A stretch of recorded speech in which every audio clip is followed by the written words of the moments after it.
Oh man, this has gone mental. I am so confused. I've sketched this out. So we've got the headlights over here, the battery here, and the fog lights here. The switch and two relays. The idea is the positive from the battery goes into the switch.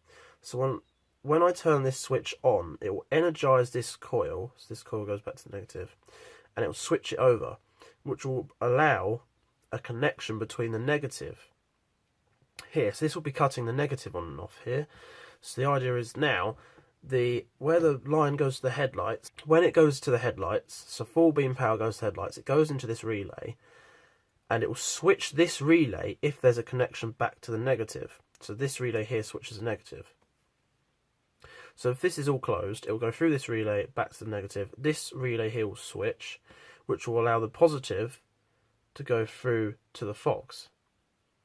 And then of course when the headlights are dipped, there'll be no current through here, so this relay will switch back, which will stop the current flowing there. And of course we've got the negative going back to the battery over there. Obviously the headlights connect to the battery, but I'll just leave it off for now. So basically, yeah, so what's happening is this switch here controls the connection between the negative over here. So if this negative isn't connected, this relay nothing can flow, this relay can't switch over. So it does work, it makes sense, it's just quite badly drawn. And I've spent too much time on this, so yeah. So this is my reel cable, right? What I'm thinking is, what I've got to do is I've got to have the DRLs, I want them on when I turn the ignition on. So I'm going to put them on the ACC feed, so I need a cable going through basically straight to the ACC feed, which is easy to connect to the fuse inside there because I've got all separate fuses and stuff. So I'm going to run it through a hole which I've drilled in there into the interior, yada yada, which does mean I need to take a lot of interior apart. Oh goody. So I've removed that little glove box, which was simple as just unscrewing some screws. When I put the cable through, it will come out around in there somewhere. See, I've already got one going through there. That is for the DRL lights, which are currently not being used because they started flickering. So yeah, next up is going to be the stereo needs to come out, and then I need to play around with a mess of wires. Woo. The idea is to get the cable through there, behind that, down there, and connect it all around there. And then I got the fun bit of trying to figure out all the relays and getting multiple cables through. I'm really confused of what I'm actually doing, but I'll get there in the end, I hope. I want to try and, usually I'd cut off a bit of cable and just hope for the best, but I'm going to try and maximise how far this, I don't know how long this is, this reel will go through. Yeah, I need 2 hands to poke that through there. This is a mess. Anyway, I got the cable through here, so just got to keep putting it through there. And I got the stereo out, so now I'm going to feed this behind the stereo and down through down there. After a bit of feeding through, this is the wire here, which goes in up there. As you can see, it's wobbling that all around there, so there we go, that's that wire through. I want to pull enough slack through that I can get it up into here, have a reasonable amount, so that'll do. So yeah, let's terminate it at that end with enough space, or enough cable left. Use my side cutters. So I've got to think where I'm going to connect the DRLs. Probably, you know, let's just leave enough cable to get there. Hopefully that doesn't bite me in future. So what I've had the idea now is this is the feed for the DRLs, which are going to be on the little LEDs. I'm going to turn it into the main feed. So I'm going to put it into this relay, which is going to be that relay there. So it will go straight to the fog. So it'll be powering the LEDs, but it'll also go to the fog lights. It just means I haven't got to run another one of these cables through. Yeah, and I've also got a negative going through that, so the negative can go onto the next relay, which that relay will be switched by. Yeah, I think this should work. This could work. I'm starting to get my head around it slowly. Oh no, we're running out of light. Well, so what I've done is I've put both of them on there. So this is kind of what it looks like. It's alright, it's a bit meh, but you know. So what I've done is I've wired them all up, because I was all on the floor and stuff, so ugh, not very fun. Now up here, I've got 4 wires. Apparently I actually have 3.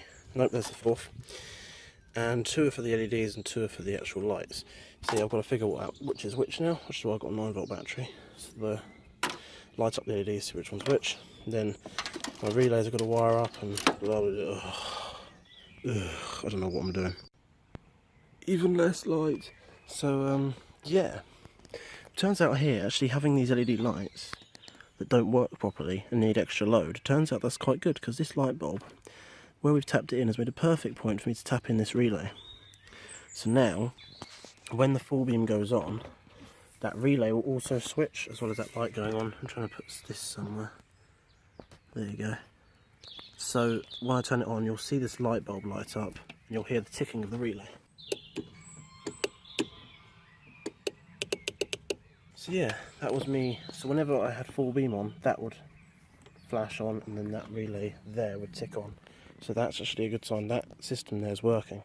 So we'll wrap them back up again now, and then continue with the rest of the...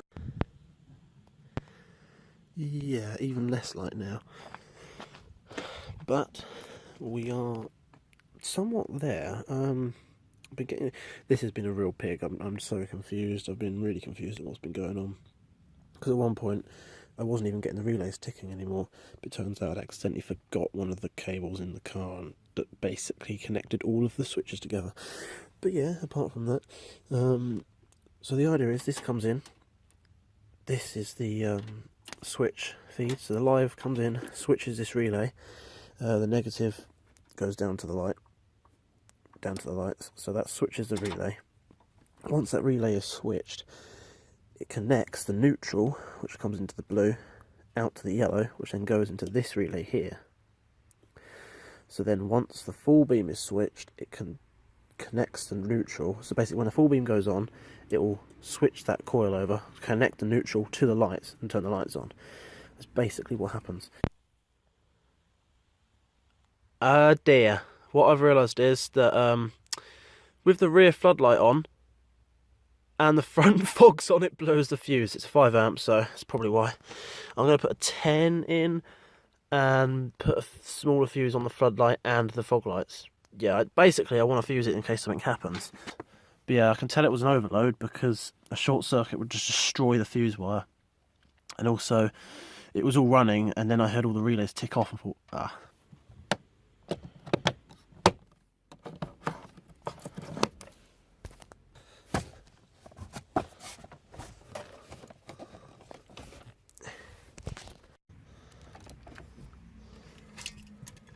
No, extra base must be on 2, because 2 is highest base setting. It's night, my torch is dying, you can barely see a thing, but oh yes.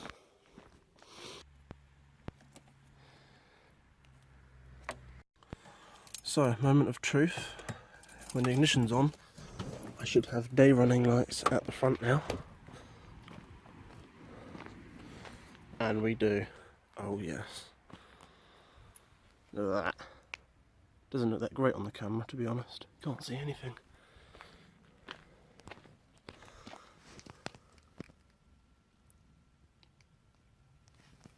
So now, full beam. Switch on full beam. They should also be on full as well. Yes. Whoa, it's blindingly bright from here. So there we go. It wasn't easy, it was a lot of hassle, but it finally works, and it paid off, because that is seriously cool. Oh, you can see them fading. Yeah, you can see it on the camera as well. If you look at higher up on the trees, that top glowing bit fades out after the lights, because the main beams are LED and the other ones take a while to fade away. So they do actually give more light. Hang on, if I turn that off. Not a lot, but a bit more. That's cool. I did it to look cool more than anything else. If they give a bit more light, then so be it. They do actually, they give quite a bit more. So anyway, thank you for watching. If I haven't cut this down into multiple bits, it's a very long video, so well done for watching all the way through. if I have cut it into bits, and well done if you've watched all of those, because yeah, I can be boring at times, I know. But yeah, I hope you enjoyed as much as I enjoyed it. It was a bit difficult at times and a bit annoying, but as I said, it definitely paid off, and I'm very, very happy about it. So yeah, I will see you in another video, and thank you for watching again. Subscribe if you haven't done so already, and I'll see you around. Bye for now.